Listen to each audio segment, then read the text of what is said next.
Hello Internet, it's time for Wednesday's serial DC 52 Week 3. We're gonna start off with Batman, and the quickest thing I can say is it's nice to see what a good Batman issue can look like, finally. This story is playing with all the right elements of the characters. You're seeing the enemies, you're seeing the interplay, you're getting kind of an idea of the Bat family all at the same time. And if you're not familiar with the character, if you read the issue very carefully, there's actually a lot of inner workings and subtext to really give you an idea of things that you probably already know if you're familiar at all with Batman, but otherwise might not. It's all actually there, which is impressive, to say the least, for that all to be fit in. On top of all that, there's actually a mystery this issue, and there's just the right feeling and the right play off of Gotham. Again, this issue, like so many of these number ones, is mostly set up, but it's set up for a mystery, so it's not like just like the team setup or anything. There's actually some movement in this issue, which is interesting to see, but not tons to say because it's formulating and it's hard to play off of a thought that isn't fully developed yet. So I would say I would recommend this, and is the first Batman thing I would recommend if you discount the Batwoman bit. So I've heard nothing but good things so far, and I have to say I'm inclined to agree with them. And if I'm agreeing with them on a Batman book, which is something I rarely do, hopefully that holds a bit more weight for someone. I don't know. Wait, Birds of Prey came out, and I have to say I was really worried about this book, but it's playing a very different angle, but at the same time is also more in line with where the book started out than where it ended. Black Canary apparently committed some crime or is being charged for some crime, and she's being followed. Then she's trying to assemble a team to help people, and they gave a nod that she has a relationship with Barbara, but then that they're not, definitely not anything that was up until the relaunch. So it's kind of sad to see that whole relation just died because of this relaunch. That's another loss in my mind, but oh well, that's because I'm biased and Birds of Prey was my one DC book for years on end. I mean, it's not bad. It's suffering from that setup again where you can't really tell where things are going, but this could have been a cheesecake sort of book, and it's not, and it's actually playing some interesting angle. The cliffhangers kind of out of nowhere, I guess, but hopefully will be explained. So I've hoped that this book's going to turn out well, and I think it might be kind of one of the sleepers as it picks up a little bit more steam. It might be losing some attention because it's tied into the whole Batman thing as it's based in Gotham and whatnot, and tied to Batgirl and all that slightly, but really this is more of the espionage book, I'd imagine, and luckily they're not doing a Charlie's Angels route, or at least so far they aren't.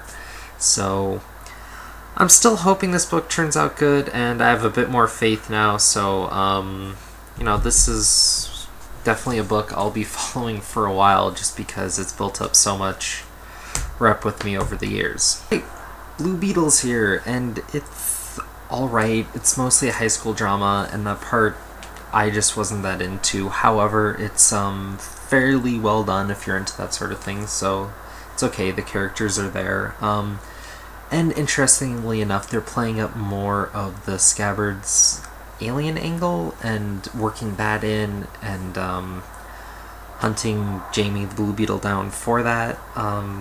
So it's pretty standard sort of deal. Hero gets an artifact, people are chasing the artifacts so they can gain the power, and he'll have to find out its potential in order to overcome his pursuers and all that. So yay. I'm not too thrilled for this book, but I could see where some other people would be, so if it's more what you're looking for, I think you'll enjoy it, but not for me. People are wondering what Catwoman would be like, and it is a cheesecake book. and that's kind of sad. I'm a little shocked that DC is publishing this, especially considering kind of the standard of trying to be not necessarily all ages, but fairly accessible, and now not so much. I don't know. It's not like, I don't know how to put this, but it's not even really that good of cheesecake either. I mean, like, kind of a titty shot, and then bam, guys getting smacked around the face. It's like, yeah, no. I wouldn't give two thoughts about dropping this book. It's not good at anything it's trying to do. Yeah, just kind of sucks. Though, oh well. Alright, DC Presents Deadman. This was actually fairly interesting, setting up the whole idea of Deadman and him possessing all these different people and what that is, and kind of giving a few slices of like human interest stories while weaving it into this more overarching bit with Deadman and why he needs to go and deal with these people on a road to enlightenment. It's actually pretty interesting. I feel like this is playing on some deeper themes and actually has a bit more thought to it, and is definitely one that merits picking up. I mean, a book like this is the sort of thing that DC should be trying for more of.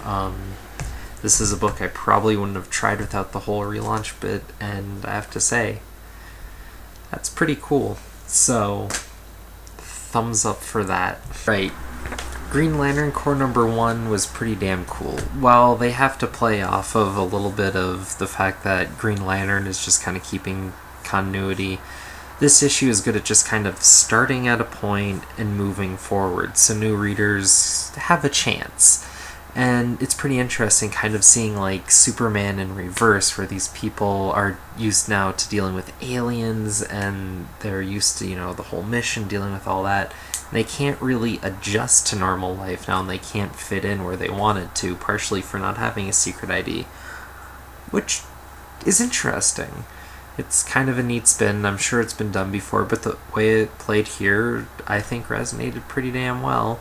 And then you're launching into a big mystery of giant alien death thing, and they have to deal with it as the space cops, and they're playing that angle much more directly, which I think is good to see, because I think that something that always made the Green Lantern Corps book far more interesting than just picking up Green Lantern, which just made it another superhero book. This feels more like a sci-fi book, and I appreciate that feel.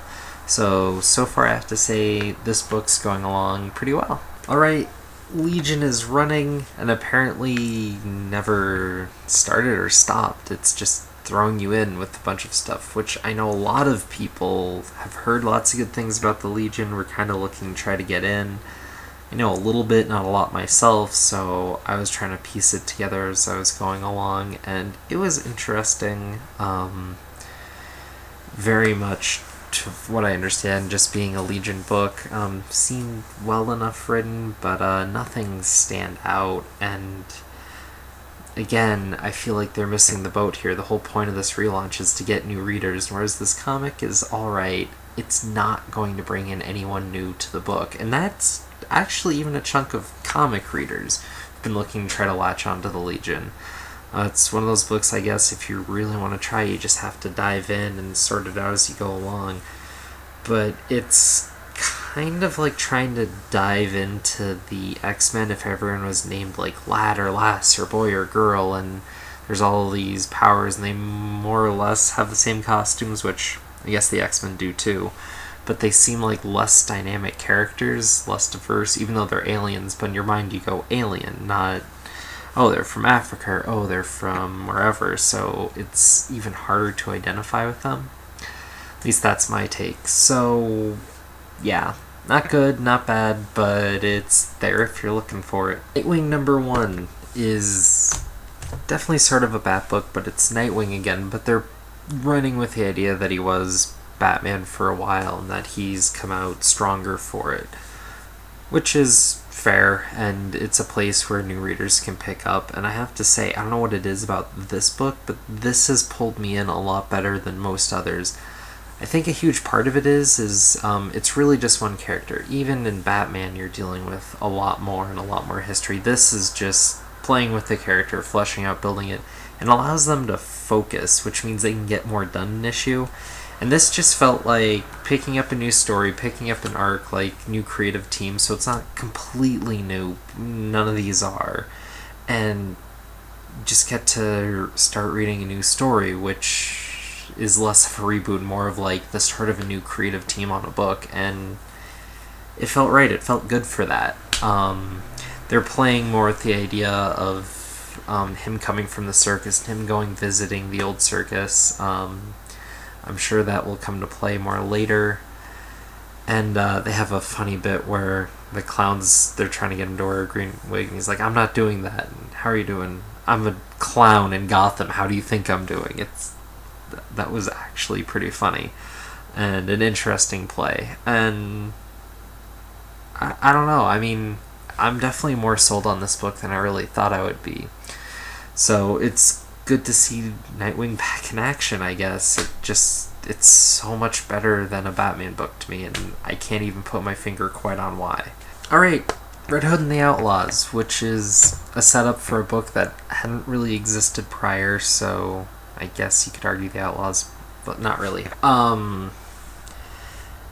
It was interesting to see this book kind of take form as kind of more of like dirty bunch of mercenaries dealing with it, and I've already seen some flack on the internet for how Starfire is treated as just kind of like the sex pod and whatnot, and it's total male fantasy, and yeah, I agree with it, and I don't know. I mean, is it great? No. Is it going to hurt the idea of female readers coming in to pick up book? Probably a little, but I also don't see this being the book that they'd pick up.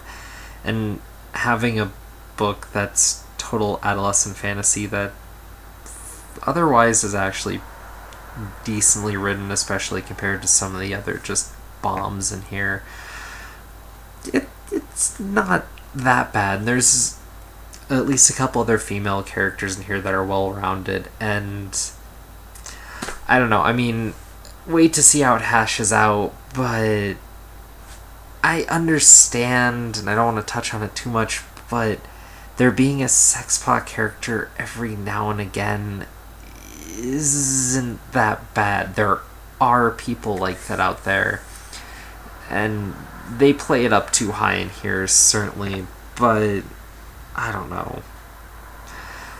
I thought it was more or less a fun read. Whatever. I guess if I'm going to be called out for being a dude or whatever, fine. Sorry. I'm just not that adverse to sexpot chicks. I get where it can be bad, but the Catwoman issue in comparison I actually think is far more damaging, because you're supposed to be displaying a strong female, and it's just, it hypersexualizes her, and the way it happens is just, yeah. The way they played it in this book is more of an alien ideal, and she's coming from it from her own point of view and her own powers, so it's marginalized a little bit. Yeah, it's not a feminist piece, but that's everywhere in media. It would be nice to see a little better be happening in comics, but there we are. And I think that's going to be kind of a hot button issue, especially with Suicide Squad Amanda Waller being brought down to the pretty little thing, whereas she used to be this big gruff woman, which, again, I've heard both sides of the fence on that. I'm not against sexy women or all that, but honestly, I think that's a loss, because having, this black, gruff African-American woman handing out all these death orders, being like a pinch point character in the DCU, just had a lot more flair than just having another standard body type to it.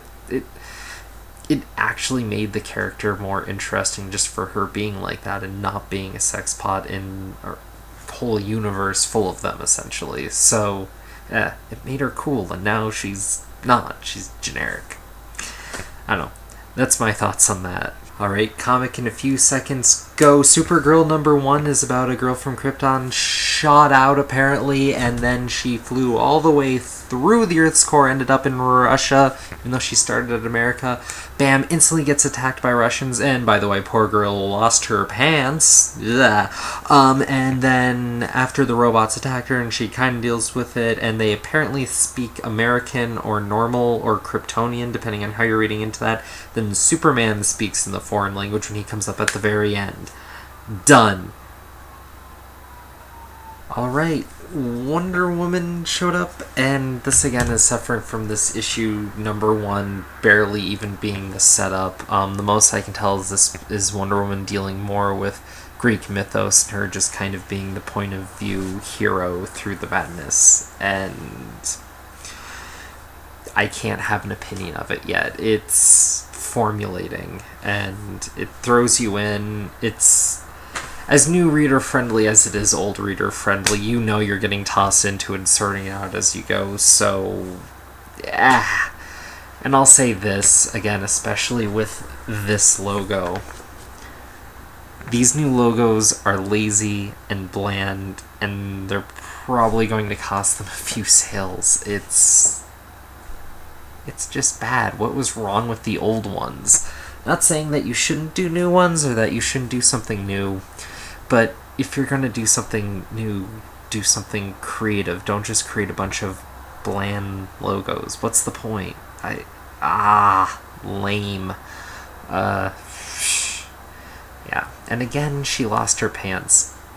I have to say, this whole week so far has had one definite theme, and that is a severe lack of feminism for DC. Yay! They didn't have one book that had, like, a positive female image in it. I mean, they had a few characters that weren't hyper-sexualized or anything, but they were just background characters.